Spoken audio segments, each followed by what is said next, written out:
play called Modest Cathedral, and yeah, those two, and then this one is called Under. So new. I wrote some lyrics down.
This one I didn't write the lyrics down for because I know them, and I wrote this a long time ago. And I find it troubling and satisfying at the same time that, like, the lyrics match exactly how I feel presently.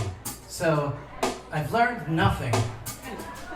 But at the same time, it's comforting to know that, you know, they always tell you people don't change, and they're fucking right. Yeah. I mean, you changed a tiny bit, but if you had an aerial photo of yourself or video, you know, I always try to think of what it's like from. It's really not that much, maybe a little. It's like if you lose 2 pounds, it's like you may notice. But if there was somebody was standing on a rooftop and you were like in a driveway 3 houses down, they're not be like, he looks a little light, a little thinner. And nobody notices. So I feel as lost and as found these days that I did when I wrote this. But I was uncertain about the future, I think. I'm not uncertain about the future now because I'm living in the future. I'm living in the future of the future that was the future when I was 29. And I didn't know Susie Brown existed. It's so much better than my greatest fantasy of the future. But forget about that. I'm now 29. Well, there ain't no ceiling. No, that's not it. No, I got it. Ready?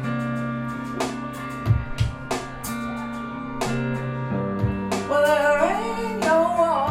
Oh, fuck me. This would have been like so punk of me to write a song like that. Oh, fuck me. That would have been if What's like a Ween lyric. Here we go. Sorry, I was going back in time or something.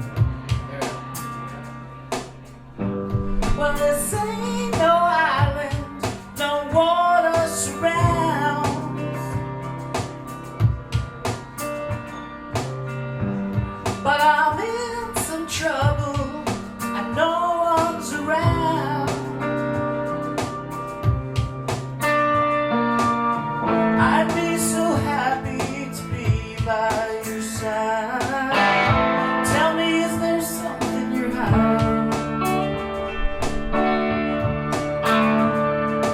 I always felt like you again, dreaming up a brand new plan.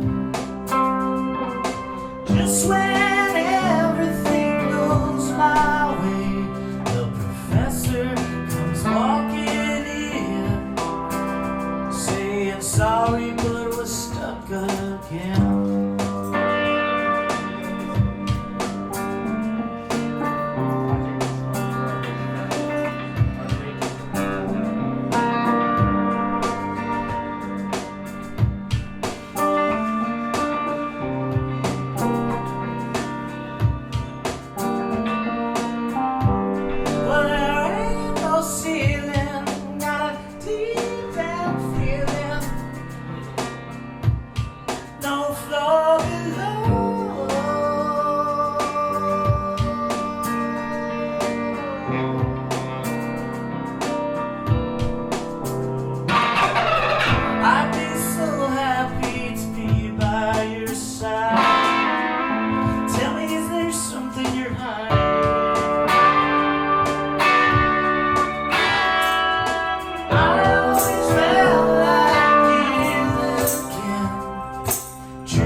next song years later, many years later, and I met Suze. I think we knew each other for 2 weeks maybe, and this was my, I don't pray, I'm not a praying man, I have no idea what's going on. I don't even know what's going on like 50 feet in the air, let alone God. You know, I don't even know what's going on like past an umbrella. So I'm not sure, but it must be great. But this was as close to praying as I was, and I was sitting at her dining room table, and she was at work because I'm a musician, and I don't work. So I was writing a song, which is like working, which I feel like should not be a non-profit thing. I think it should be a for-profit situation, yeah. And so I wrote this song then. I was thinking what a fucking fuck-up I am. That was the inspiration. Left my house keys in the front door again. Used to bees fall like leaves from trees and then blow away. Everything I ever called mine blows away. I just need one thing that doesn't change. Everything I ever called mine blows away. Left the cord on my balloon harp again. Couldn't fight the ever-changing winds. Always away. Everything I ever called mine blows away. I just need one thing that stays the same. Everything I ever called mine blows away. Next time I'll find me a good thing, but I'm gonna fasten it down this time. I'm gonna pin it to the ground. I'm gonna put guards around it. Hope it don't go away.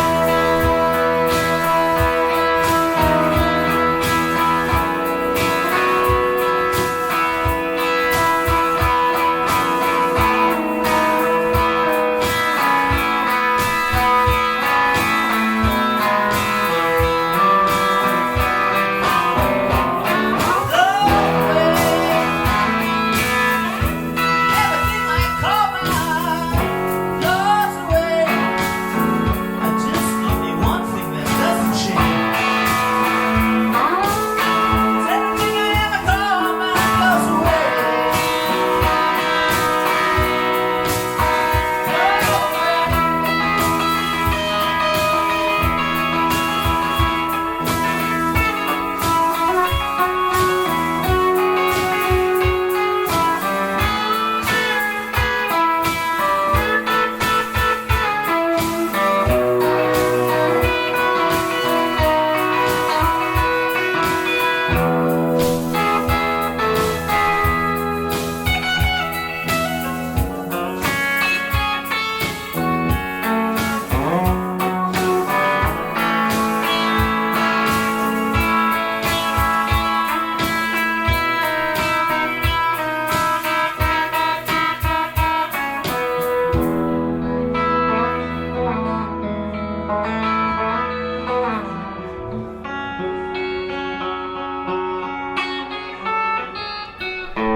I think we have. That makes me want to kiss you.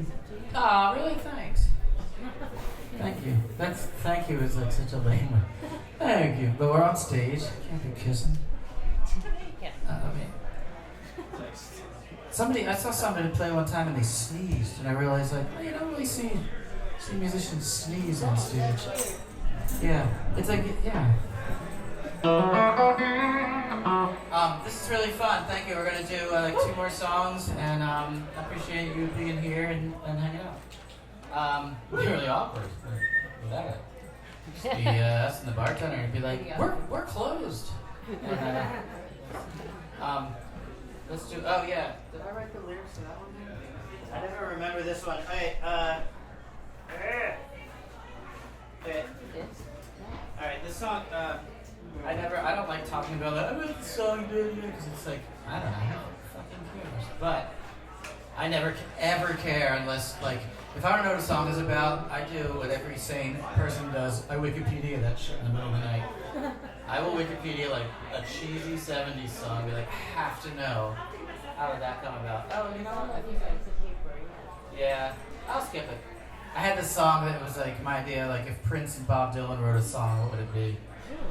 I know, but I'm not I'm trapped in a burning. Yeah, no, I know that. All right, I'll just fake something. All right, I'll. Wow, that was really good. Huh? Yeah, you got it. I mean, that's what Bob Dylan would do. Okay. All right, this is okay. So yeah, it's if Bob Dylan and Prince wrote a song, I was really excited about that idea. I wish that happened. So it's called Fire Escape. I'll tell you it's about somebody writing. I like to put somebody in a messed up situation and then try to figure out how they can get out of it or get further into it. Like I start with a line that's like not an easy line. Like I never start with a line like, you know, this is a line that I would never write. It looks so good standing in the doorway. So boring. Like what's the most interesting thing that can happen to that unless like somebody shoots they get shot or something. You know. When she shot me, I died, and now I'm singing from heaven. I don't know. So this song, I have this idea of like, I do this sometimes. I don't know. I'm sure like half the people in here at least are like creative, maybe all of them. But like, do you ever like squint your eyes when you're trying to come up with something, right? The eye squint. And I was like, what would it be? And I'm like, what if like what if you were writing a song which is like so, these days it's like who fucking knows where it's. But what if you're like writing a song? Well, we live in Nashville and literally everyone writes songs. Yeah, I know, yeah. But I bet like everyone has a new album coming out. Yeah.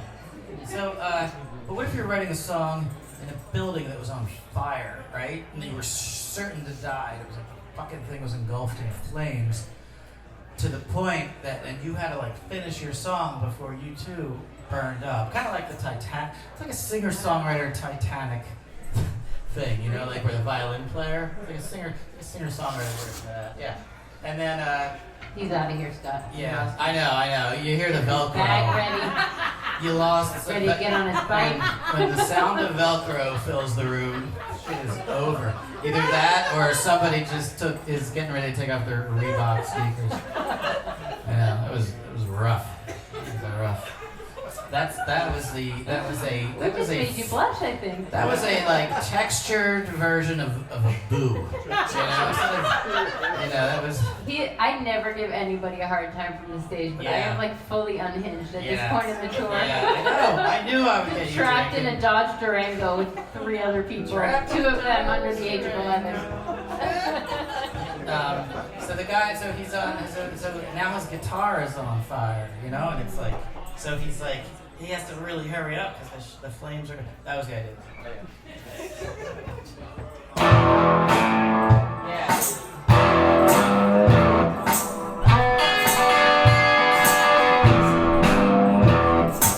I think you should do the Velcro on our cards, You're in the band. We gotta mic that shit.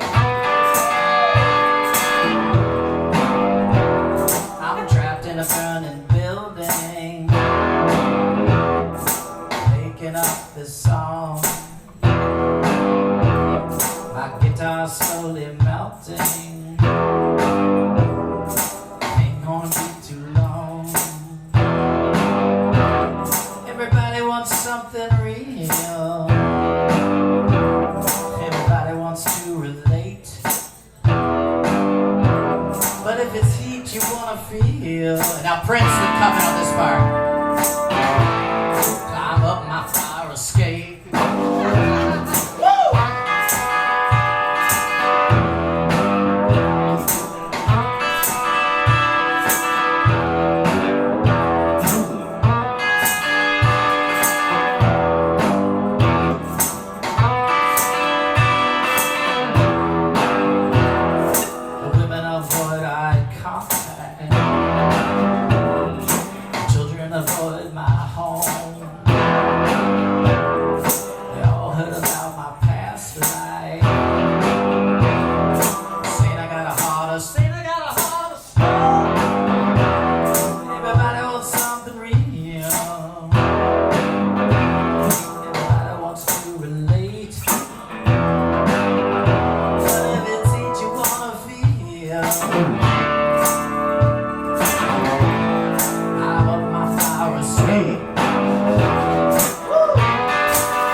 Like maybe he had like a hit with that song posthumously. What? How do you pronounce that one? Posthumously. I never get it right. Keeps me around. Ever. I always remember it as because it seems like it would be post. Posthumous. Like posthumous. It's not that? Keep it on your Posthumous sounds like after like a comedian dies. It would be posthumous. Oh yeah, that's a great comedy album. You know that they released that posthumous?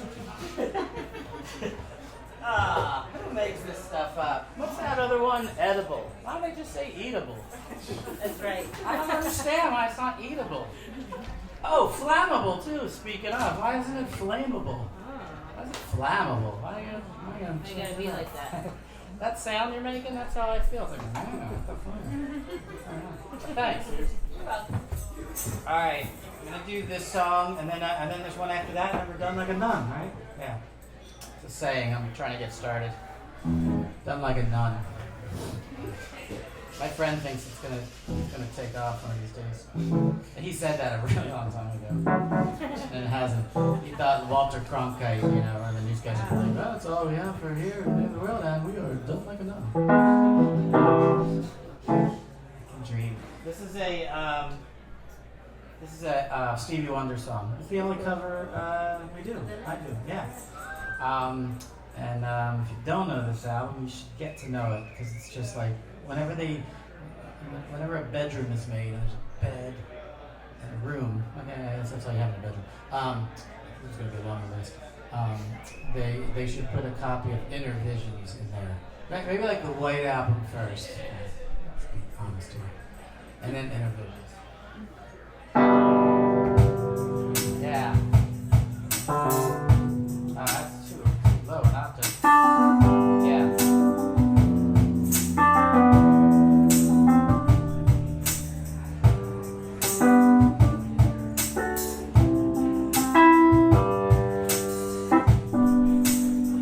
I find it ironic. I was going to take my sunglasses off when I do this so I can see the lyrics a little better. And, I find that. What? No, but Stevie Wonder song. He doesn't need anything. That's right. Yeah, he's like, really? That's right. This song is so good. If somebody said, what's your favorite kind of music? I would say, that song, Mr. Know-It-All? And they'd say, no.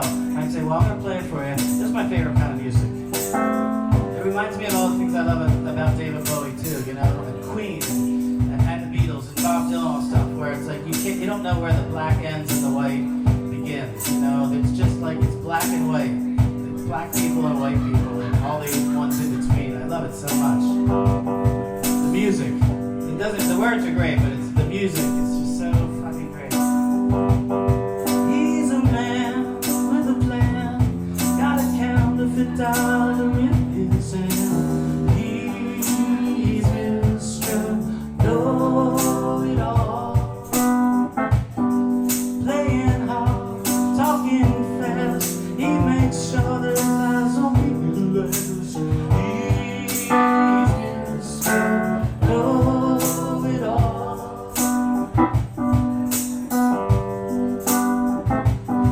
Makes a deal with a smile, knowing all the time that he does a mile. He's Mr. Know-It-All.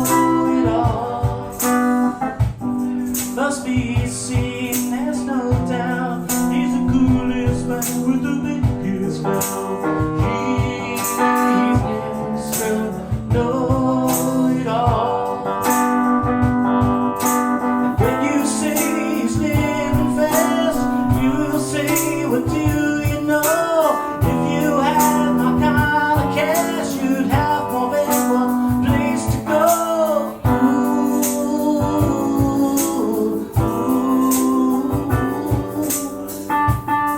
Any place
suffered worse than I've suffered.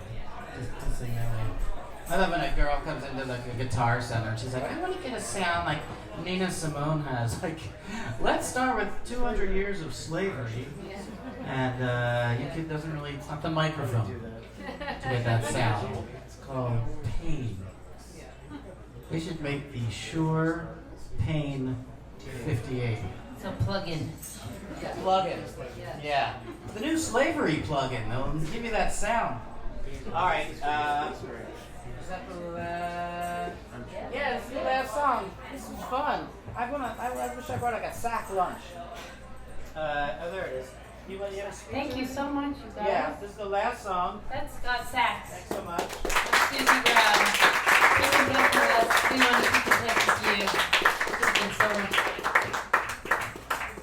I'm really enjoying drinking. I've seen people drink over the years, and I'm like, they look like they're having more fun than me. You know, you're laughing. There's like an extended laugh. There's more syllables in a drunk person's laugh. Like it goes past that line. It's not just fun and games till the next morning when you have to drive to Pittsburgh. Oh, that's right. Shit. Okay. You have to drive to Pittsburgh. That is a rude awakening. Who scheduled this tour? Tomorrow's going to be a little ugly. Let me get this straight. You're like, yeah, we're going to play here. Sunny's totally rad, small, yet hip club. And then how long is it to drive to there? 6 hours if we don't stop at all. Wow. And then the reward is being in Pittsburgh. All right. The best. I know, that is a good one. It's like one of our favorite shows of the tour. I love the fact, this is such a like total life thing, but I love the fact that like, so Pittsburgh, you're like, Pittsburgh, New York. You know, it's like, but the coolest cat in the world and like the leader of everything that's, you know, other than David Bowie, but like, you know, of the hippest cool thing, especially in New York, is Andy fucking Warhol, and he's from Pittsburgh. That is that's something to be like, all right. Okay, gotcha. Because you're usually you're the hippest cat from a very unhip place. That's why you're hip. Right. That's one thing I never liked about, can I talk for a second? Like in, I always go too far, but I don't know what it was. I just, It's a good song there. I always go too far, but I don't know where the line is. Pretty good. I'm gonna pluck that one.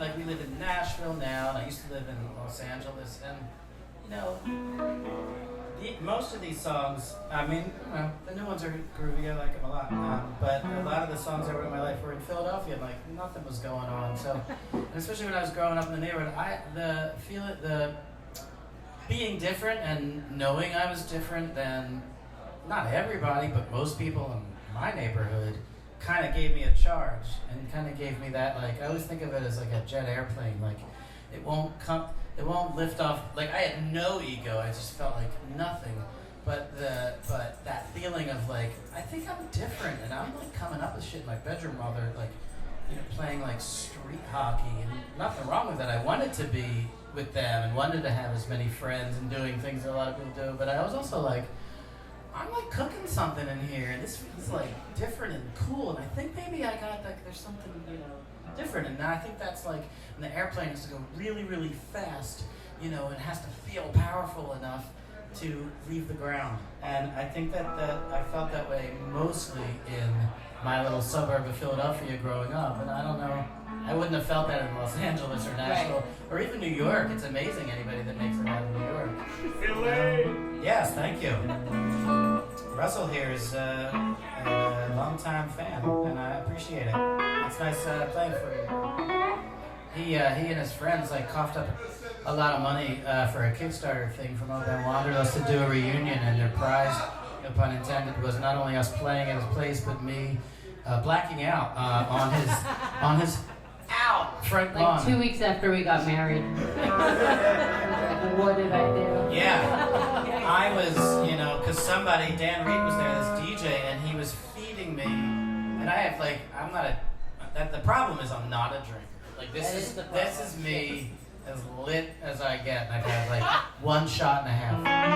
But this guy Dan Reed was just Imagine how much he talks when he drinks. Yeah. No, he was feeding me whiskey. No, but I have a point. Yeah. He was feeding me whiskey, and I was drinking it, and we were playing. And so the next day, I do remember calling you, my new I was driving back from like Lancaster. my new bride. I was like, I have it around. And then so the next day, so I woke up, and Rob from my band Wanderlust was staying at my house. He was in from Los Angeles, and I was like, how did I woke up with like a questioning eyebrows. Yeah. So I was like, hey man, he's like, hey, what's up? I'm like, nothing. I'm good. How did last night end? I'm like spacing on how it ended. And then he said, you did a 20-minute version of Sweet Home Alabama. And so I laughed and I was like, oh, right on, yeah, totally. No, seriously, man, what happened last night? Because I remember doing it. He's like, yeah, you did a 20-minute version of Alabama, and I had to go more people, and I did, and I never experienced blacking out. I thought blacking out meant like just passing out, but that means the hard drive in your head. Like, so weird. You want to hear the full circle moment of our marriage right there? A little bit. I'm a cardiologist, and one of my patients was Ed King, who wrote Sweet Home Alabama. Oh, that's right. Nashville. Well, he's talented, but I bet he never did a 20-minute version. I maybe did. It's all recorded, Scott. I know, that's the sick part. You guys should know. I don't think you get 20. I don't know how to keep that song going that long. Alright, well, thanks a lot. You guys are really cool, and we would bring you in the car if we could. You know that song was out, Try That in a Small Town? Oh, you don't even know that? See, we live in the South. What are we doing there? Okay. We don't know. We didn't know. My mom says that whenever I'm just like, Mom, what you sat me in front of a TV with cereal and just had me watch TV all day? Dinners. You know, because I found out that that's what a lot of like parents did in the 70s. And she's like, yeah, we were told, just give them dry cereal. That's like the comma in her sentence. We And didn't I'm like, know. Dry cereal, and you were happy. We didn't know. And then I'm like, thing. Mom, that's ridiculous. Like, I don't know. Why didn't you talk to me or, have like interaction? And her response is, we didn't know. We didn't know. She's speaking for everybody. We didn't know. They didn't know yet that common sense apparently wasn't invented yet. She had to find out about what you're supposed to do. We didn't know. What the hell? People that have kids and don't do a lot of stuff for them, I always think of it like getting being like, you gotta go to this party. Come on, take me to this party. That's like being born into the world. And then you're at the party, and then they ignore you and leave, and you don't have a ride and you don't know anybody there. It's like, you brought me here. Where are you? I'm watching. They didn't know. But the good thing is, I've always been a very me person. And thick-skinned. No, I'm not thick-skinned. I am the thinnest fucking skin. You can hurt my feelings so easy. They didn't know. But I wrote this song, and it's called Love is a Simple Song, and I really love playing simple songs. And I love songs that they don't have expensive chords. Like, this is an expensive chord. That costs fucking cold hard cash. Chords like that. You have to pay a lot of money in that. And how much cover charges for fuckers that play shit like that?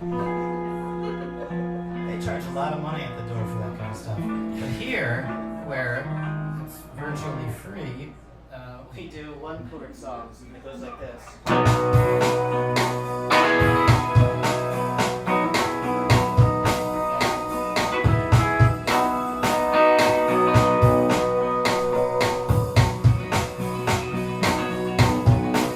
Don't forget, Scott Sack's Modest Cathedral. It's available on Spotify.